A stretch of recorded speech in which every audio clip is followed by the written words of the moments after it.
guys, Expensive Taste here from Discourse Syndicate. You're watching the tutorial series where we deep dive into everything Hex. If you enjoy it, don't forget to tell a friend, like, comment, and subscribe. Now let's get started.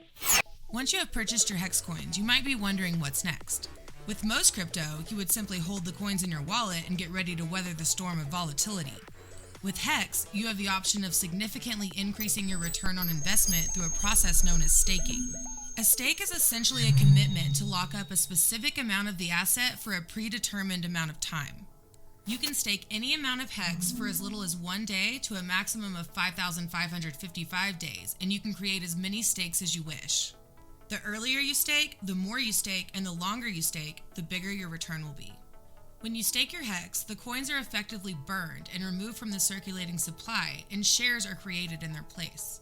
Hex shares are an internal unit of account on the Hex smart contract. Therefore, each stake has a number of shares assigned that will determine the yield distributed once the stake reaches maturity. When the stake reaches maturity, it is then in-staked, which burns the shares, and the principal Hex plus all yield is then minted. Shares are the gem of the Hex ecosystem and are a critical component of Hex fundamentals, as all yield is based on them. All yield that gets assigned to a stake is based on the proportion of shares a stake has. This yield is composed of supply inflation, bonuses, and redistributed penalties. The Hex contract allocates a new share price each time someone makes a record ROI in staking, putting the share price at such a level that restaking the entire return from the completed stake can only give you an equal amount of shares at equal stake length as the previously held amount. This means that you cannot game the contract by expecting to stake for 1 year, in-stake, and restake for another year and get the same share price as someone who staked the entire principal for 2 years straight. As we said before, the Hex game theory is designed to reward delayed gratification, and understanding how shares function will help you in developing staking strategies. Staking your Hex is as simple as going to the stake section on the hex.com website and connecting your MetaMask wallet. At this point, you enter the amount you wish to stake and the length of your stake in days. Once you enter the amounts, be sure to pay attention to the stake bonuses and shares obtained that populate to the right. Because Hex is reproducing a standard certificate of deposit with a blockchain alternative, it also replicates the rewarding system from the legacy products in banks. Traditional banks typically provide better interest on bigger and longer deposits. Hex does this by awarding bonus shares for bigger and longer stakes. Shares are acquired by using the effective Hex, which is your principal increased by up to 10% of the size of the principal, capped at 150 million, and up to 200% based on stake length, capped at 10 years. For example, creating a stake of 10 years would give you 3 times as many shares as a 1-day stake. By observing the calculations on the right that populate based on the stake amount and days you entered, you can manipulate the stake details in accordance with your personal goals before committing to the stake. Once you are satisfied, you can submit the stake. Keep in mind you will have to pay a network Ethereum gas fee for the stake to be processed. Now, once the stake is matured, you will have 14 days to choose one of 2 options for ending the stake. The first option is to select end stake, minting back your principal Hex coins as well as all yield earned over the life of the stake.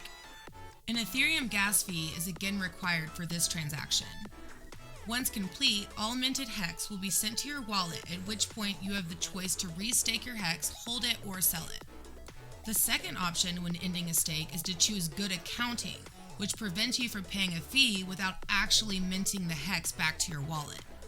This option is mostly viable for tax purposes if you live in a jurisdiction where minting coins is subject to taxation and you'd like to postpone the minting to the next taxation year. If one of these 2 options is not selected before the end of the 14-day grace period, you will suffer a 1% weekly penalty until one is chosen or the value of the stake bleeds to 0. This is known as a late in-stake penalty. In certain extreme situations, stakers may choose to emergency end their stake. Emergency ending a stake will subject the staker to penalties for not fulfilling the time commitment. The longer the stake and the earlier it is ended, the bigger the potential penalty. And if the stake is served for less than half of the time commitment, the penalty will eat into the principal. Half of all of the late and emergency end stake penalties are redistributed to the staker class. Here are a few more examples.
staked hex is burned and shares are assigned in their place.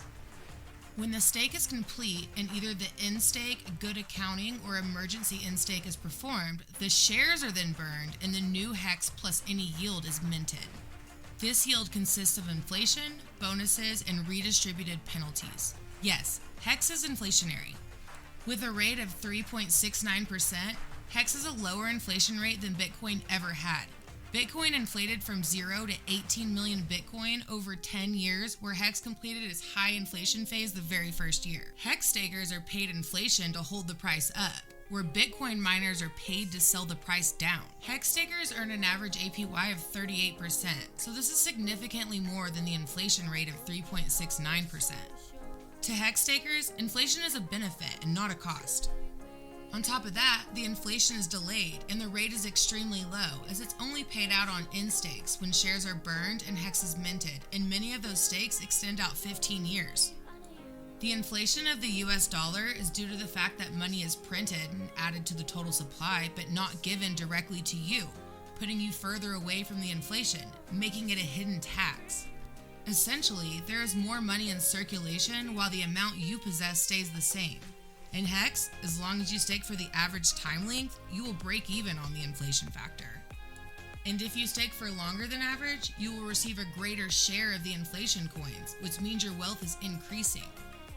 Unlike the inflationary structure of Hex, shares are actually deflationary. Each time a staker ends a stake, the contract computes the number of shares the staker could create by restaking the entire return for the same time. If the return is so high that it could create a greater number of shares, the contract calculates a new share price, such that restaking would only give an equal number of shares as the previous stake. While most stakes don't break records, each one that does drives the share price up. It is pivotal that you understand the impact of shares so that you can position yourself in a way to optimize your returns. Depending on what you do with your Hex, you are placing yourself in either an inflationary, deflationary, or neutral supply zone. The Hex staker class is ultimately generating a Hex scarcity by locking up their coins, keeping the price up, and receiving the supply inflation as a reward, while those that simply hold liquid Hex are being diluted by the same inflation. In summary, staking Hex and earning shares are the key to your Hex financial freedom. And just remember, earlier pays better, longer pays better, and bigger pays better. All right, guys, that wraps up this tutorial. If you enjoyed it, don't forget to like, comment, and subscribe, and hit that bell notification so that you're notified of all future uploads. Until then, check out hex.com for more information, and we'll see you next time.